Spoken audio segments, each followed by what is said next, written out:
launching the example of our smart pool to go along with it, and be initiating the hackathon, which will allow people to build strategies that then get used in smart pool to make everybody be able to get their gains according to their risk profiles that have been going on.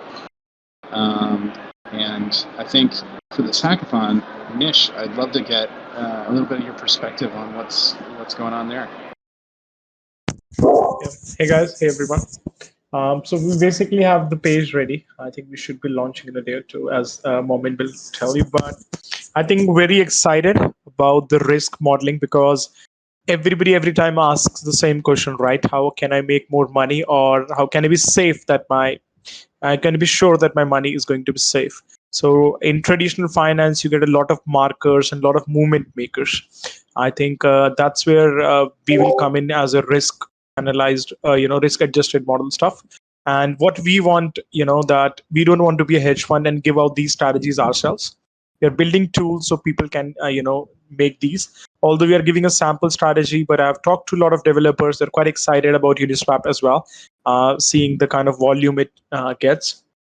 Hopefully, we should have a lot of tough competition, because it's a simple goal as that, like which strategy can make the most money and can sustain the pressure of up and down price.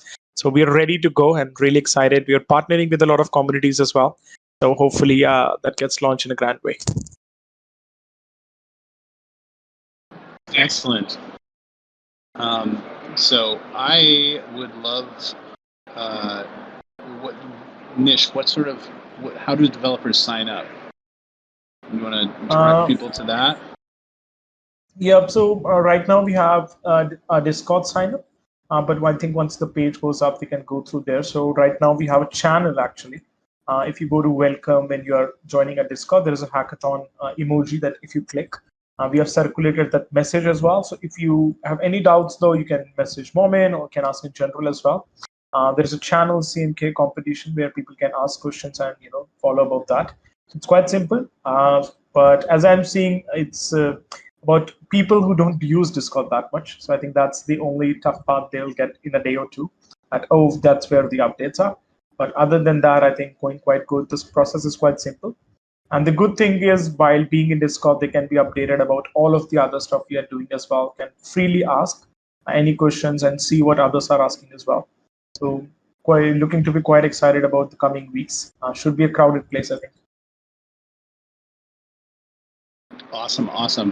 I want to talk a little bit about the data that's being used in this hackathon. We have made our own proprietary data schema that allows for a lot of the contrivances of blockchain data to be obscured away. And part of what we're doing as we're accelerating towards like platformizing and automating sort of this process is we've got a data ETL coming up, and there's a reason that people like data providers, and it's because spinning up your own data ETL is actually very it's a hard process to actually do. ETL stands for extract, transform, load, and I would love to call Emily to the stage to talk about where we're at with that and what some of the problems have been, and like what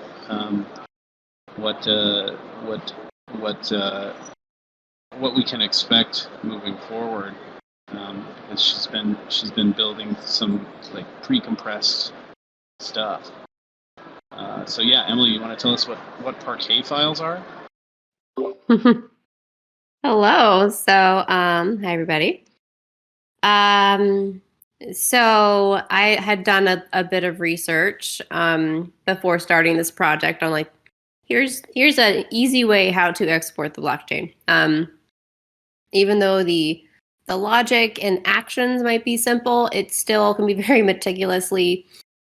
You have to go through a lot of things and make sure everything is there. And if you want to use a hosted Ethereum node, then you run into a slew of other issues that kind of pop up. And then there's also cloud limitations on what they do and don't allow you to do, what kind of thresholds. So I learned a lot in that process of quote unquote the easy way. of exporting the blockchain.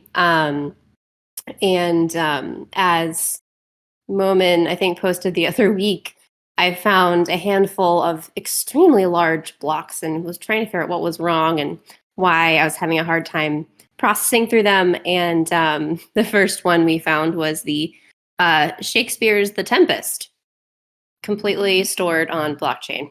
So that was a fun little quirk. There's a slew of more things which that. Is a great play. We put it on at the office after we found it in the transaction. We joked that there was some kind of secret key inside of there that if you could figure it out, you get something special. But I doubt that's what's in there, but would be a great idea. A nice kind of scavenger hunt. So we'll see if we can do something like that in the future, of a scavenger hunt through the blockchain. Sounds really fun, actually. Right?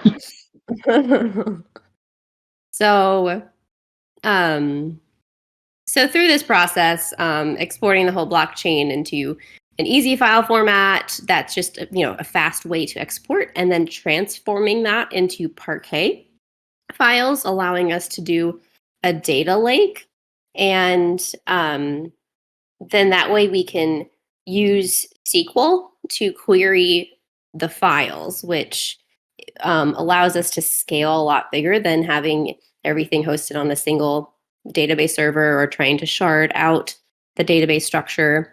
So Parquet, I believe, is made by Apache. So it's made for big data queries. And so that's kind of where we're at now, is that final transformation to Parquet. And then from there, we have a lot of other calculations that we'll want to pre-compute, so that way our future platforms run really fast. And then you can do extra number crunching off of the pre-calculations we've already completed for you. So that's the stage that we're at in the data ETL process. Cool, thanks, Emily. I just wanted to say a few things about our experience here at Mainnet. As we have progressed towards this platform and the vision has sort of solidified, and we can actually speak on it in a way that is something that people can touch and feel, the enthusiasm that we're seeing here at Mainnet has been incredible. We've talked to some of the biggest exchanges. I spoke with a guy from OKCoin, folks from Gemini, people in the Solana ecosystem, people from Masari, people from all kinds of family offices. I mean, you run into everybody here at Mainnet. And now that we have a clear vision of how this platform is going to execute, it's really exciting to see how hyped people are about it. And coming out of this conference, I think I'm going to come away with a lot of contacts in a lot of different areas. One interesting area is community building. I know many of the people on this call and who've joined over the last few weeks are from communities like Alchemist and Olympus DAO and other sort of really established and mature communities. And I can assure you that I'm watching those communities and I'm trying to learn from them. And Wen Chao and I are working really hard to find a way to engage all of you. I know our community, it's made progress, but it's not quite at the same point as those other places as far as the actual engagement is concerned. But rest assured, rest assured that we are working hard to find ways to work with you guys, and that is one of my biggest priorities. I may or may not have met one of the core devs for Olympus DAO recently, and I may or may not be having dinner with him. And so I'm really excited about that. That whole process. I may or may not have gotten invited to that dinner, which I did not, apparently. You actually just did get invited. I talked to him. Oh, okay. And where their whole Olympus Pro program is really exciting as far as token emissions are concerned. And a lot of interesting conversations about liquidity providing and rewards and how to truly incentivize a community long term, not just in the short term. So there's really cool conversations happening, and thankfully we have been able to be at all the most important events and shown our faces, told people what we're working on, and really sort of established ourselves within the higher tier of the DeFi ecosystem. So I think Neil and I have both been a bit distracted this week, but I can assure you it's for extremely valuable reasons. And I think you guys will all see the rewards from that reaped very, very soon. So I just wanted to say that. Thank you, Momin. So Momin's update is he went to awesome parties, which he did. I did too. It was fun. Speaking of rewards and community building and that type of stuff, we are, I believe, the only Crucible with an APY because we built our own APY API, the APY API that figures out the returns that you'll get on the Credmark token. I think we're at like 33-ish% or something. Is that right, Momin? Returns. So we've only done 2 rewards. Sounds about right. Yeah, so we've done two rewards dumps where we've popped 15,000 CMK into it, and we've got 8 more to go. We do them every Wednesday. And then, so the average APY is around 33%, and if you join, you get a 3x multiplier on your rewards after 30 days. So Neil, there's a question in the community call chat from BLP. What is CMK doing different from other data providers? Nish provided an answer, but I was hoping maybe you could speak on it a little bit. Yeah, so one of the things that I've been working on the side, there's kind of 2 things. First thing is our data access is going to be decentralized. So most data providers, essentially, you have to like hit a centralized server, and then you can get the data back. And they have access to who, or it's a centralized way that determines how your data is accessed, first and foremost. So what I've been working on is essentially a port of, or as close as I can get to OAuth, being completely on-chain so that there's no centralized service that is determining your API keys and all of the economics that goes around that. So you can set up, once I get these contracts audited, you'll be able to set up, anyone could set up a data provider, issue their own access tokens according to their own tokenomics, and generate NFTs that represent API tokens that you can use to access any API. So that's kind of the first part, is like we're decentralizing data access. So that makes us different than a lot of other data providers. And then the other thing that we're doing is most other on-chain providers. So when you go down to like kind of our bottom level data, most other on-chain data providers only provide sort of the event log and the transaction log. And what I have been running a bunch of experiments on how we scale historical state. So if you want to get like the interest rate on an Aave pool, you can query that from chain, but it changes every block, and not every block has an interaction with that interest rate, but it's happening passively. So in order to capture any passive data, you need to essentially cache that stuff in a way that is reliable and verifiable. Well, you don't have to make it reliable or verifiable, but we are, because that's kind of our thing. I don't believe in false data. And we will be providing that to the models themselves. So anytime you build a model that needs this sort of like historical state data, you'll be able to do that using our platform, which is a little bit different than some of the other ones that we've seen. Yeah, Emily, can you speak on maybe some of the differences you've noticed? I know you're new to the blockchain space, but I feel like you've already had some interesting insights about like how we might be different from say Dune or the Graph. Anything you have?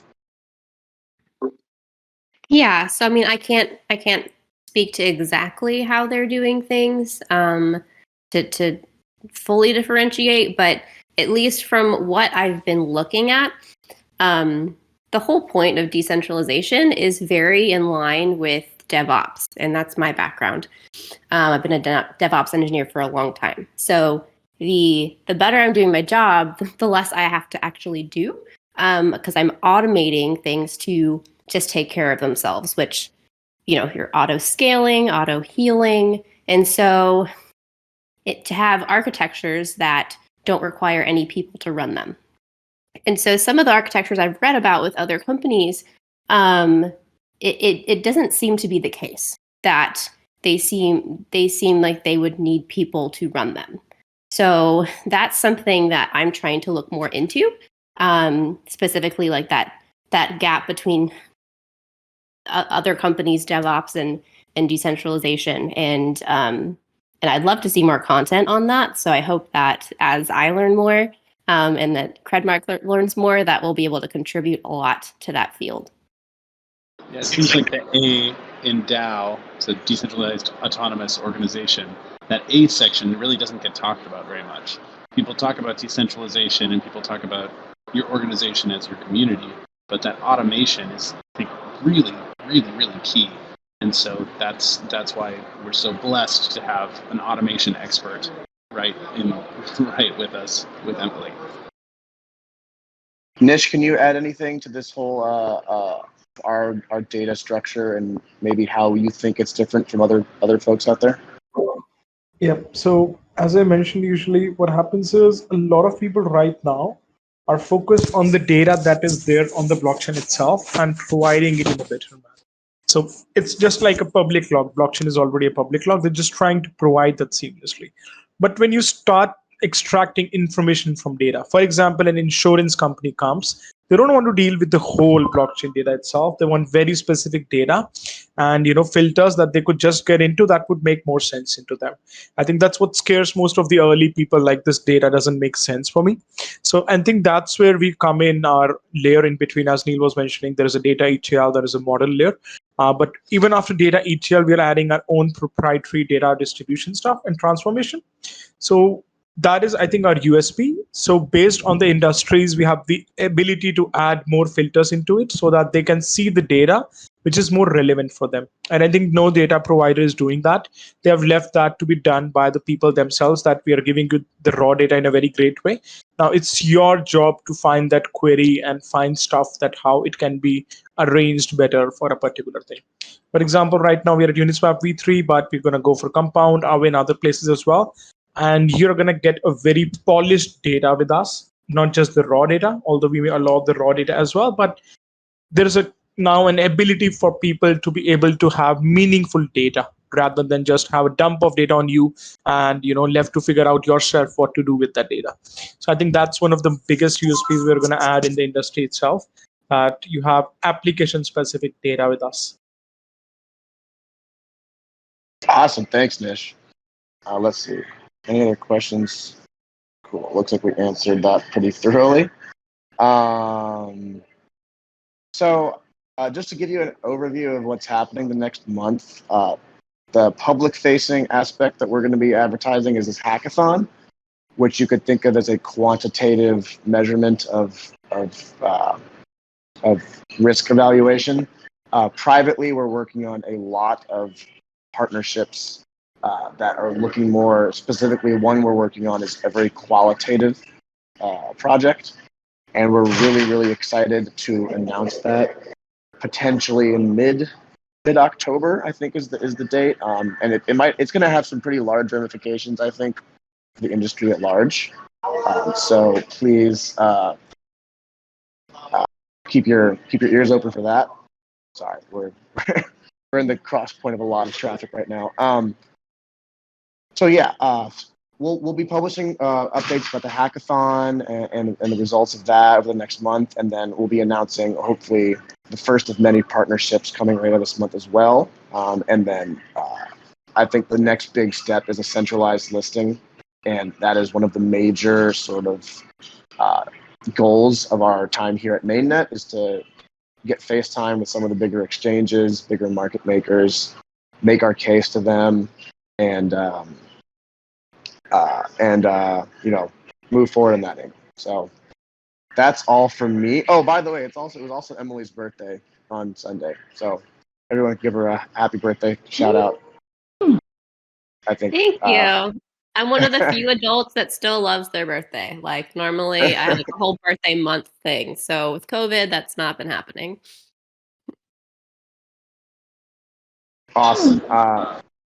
So unless Neil, if you have anything more, we'll be dropping notes from this call in the general discussion chat.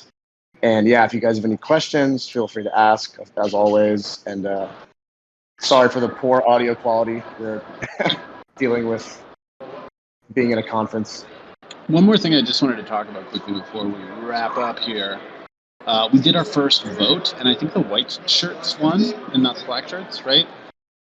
Do we remember which shirts won? I think the white shirts won. We voted on shirt color for us. Stein's here to clear up any consternation around the shirts. But it was a cool way to like test out our voting mechanisms on that. Stein, will you tell us more about these shirts? Wait, hello? Can you hear me? You're very far away, Stein. Check, check, check. We can hear you fine. Okay. Yeah, so we held our first vote for people who have CMK in their wallet. It went very well. This will be sort of the intro to how we vote on governance. I believe the white shirts won. Unfortunately, they were my least favorite, but we will be printing them off, and we will also be doing more t-shirt designs in the future. Yeah, that's about that. Thanks, Stein. Oh, and isn't there a POAP for all the meetings now? Yes. Oh, yeah. Will be sent out. Mo can talk more about that.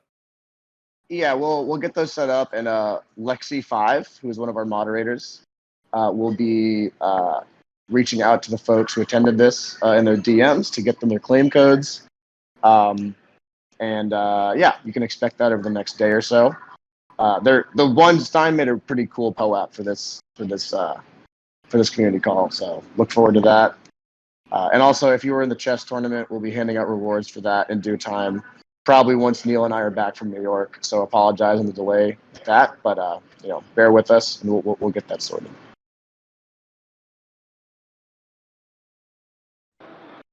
Sexy. All right. Unless there's a question in the thing, just gonna check if there's a question in discussion. There is not. Okay. Talk to y'all later. We'll do these every 2 weeks. And hopefully next time things can be a little more formal instead of like us sitting on the floor of a hotel. Talk to y'all later. Bye, everyone. Great to meet you guys. Thank you. Bye.